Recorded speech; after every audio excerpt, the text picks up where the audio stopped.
Hey guys, good morning, welcome to my new blog. তো guys, আজকে কোনো কাজে যাওয়া হচ্ছে না, আজকে যাবো বাড়িতে। তো সকাল সকাল বের হয়ে গেছি, এখন 6:30 বেজে গেছে। তো গাড়ি আছে এখান থেকে 7টার মধ্যে।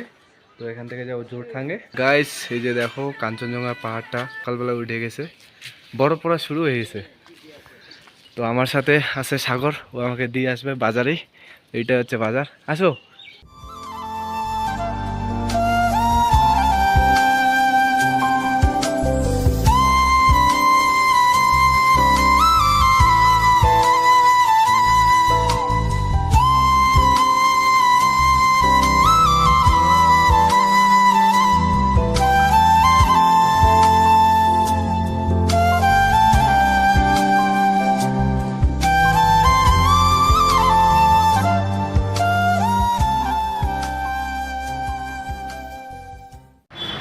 তো গাইস, ফাইনালি আমি জোরথাং ট্যাক্সি স্ট্যান্ডে চলে আসলাম। তো এখন যাচ্ছি আমি শিলিগুড়ি, মানে গাড়ি ধরতে। তো নিচে স্ট্যান্ডটা, তো এখন আমি নিচে যাব, তারপরে কিছু খেয়ে নিব। তো সকালবেলা আমি চা খেয়ে আসছি, তারপরে আর কিছু খাওয়া হয়নি। তো এখন খেয়ে নিব। তো গাইস, দেখা হবে পরে। अंकल क्या मिलेगा? वेज मोमो है, रोटी है, रोटी है, कितना है प्लेट रोटी का? रोटी 60। कितना मिलेगा? 3 रोटी होगा, आलू दम, चाना, दीजिए, कद्दू का सब्जी। ठीक है दीजिए। তো সকালবেলা আমি কিছু খেয়ে নিই। তো এখন এই যে রুটি আর একটা সবজি দিছে। এই প্লেটটার দাম হচ্ছে 3টা রুটি আছে। তো এটার দাম 60 টাকা। তো খেয়ে নিই, খেয়ে দিয়ে তারপর আবারও গাড়িতে চড়তে হবে। তো গাইস, আমার খাওয়া দাওয়া হয়ে গেছে আর টিকিট করা হয়ে গেছে।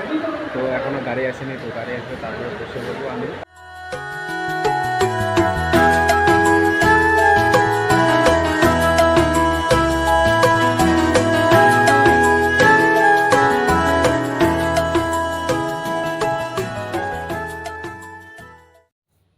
তো গাইস, এই যে দেখো কত গাড়ি।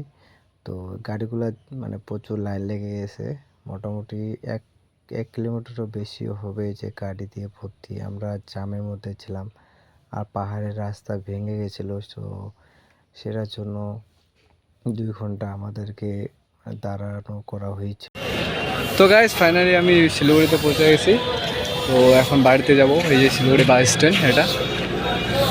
তো আমি এখন টিকিট করবো গাইস, টিকিট কাউন্টারে যাব।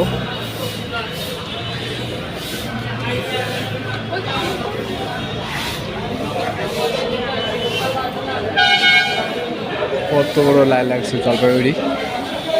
তো গাইস, ফাইনালি এখন 9টা বাজে। তো ফাইনালি আমি এখন বাড়িতে আসলাম। আর আজকে আজকে বেশি ব্লগ করতে পারবো না, কালকে একবারে মানে আমাদের বাড়ি, তারপর আমার বাড়ির ফ্যামিলি সবার সাথে তোমাদেরকে পরিচয় করা দিব। তো এখন মা করতেছে রান্না, তো খাওয়া দাওয়া করে আমি শুয়ে পড়বো গাইস। তো গাইস, ফাইনালি আমি বাড়িতে আসলাম, মানে খাওয়া দাওয়া করলাম এখন।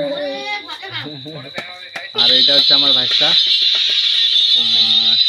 খাওয়া দাওয়া করে এখন মানে শুয়ে পড়বো, ব্লগটা এডিটিং করব। এদিকে আমার ব্লগ চলতেছে, মারা দেখতেছিল ব্লগ। আর এই যে আমার ভাইস্তা গাইস।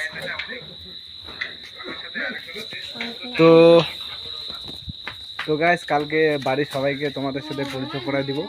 আর আমাদের বাড়িটাও তোমাদেরকে দেখাবো যে আমরা তো গরিব মানুষ, তো আমাদের বাড়িটা কীরকম সেটা তোমাদেরকে অবশ্যই শেয়ার করব। তো গাইস, এখন খাওয়া দাওয়া হয়ে গেছে আর অনেকটা রাস্তা জার্নি করে আসলাম। মোটামুটি সকাল 7টার দিকে গাড়িতে উঠছি। তো এখন বাড়িতে আসছি আমি 8:30 বা 8:30 এরকমই। তো খাওয়া দাওয়া করে এখন মানে শুয়ে পড়বো, এডিটিং করব। তো গাইস, তোমাদের যদি ব্লগটা ভালো লাগে তো অবশ্যই লাইক সাবস্ক্রাইব করবা। তো কালকে আবার নতুন ব্লগে দেখা হচ্ছে। তো সবাই ভালো থাকবা, সুস্থ থাকবা। Tata, bye, good night.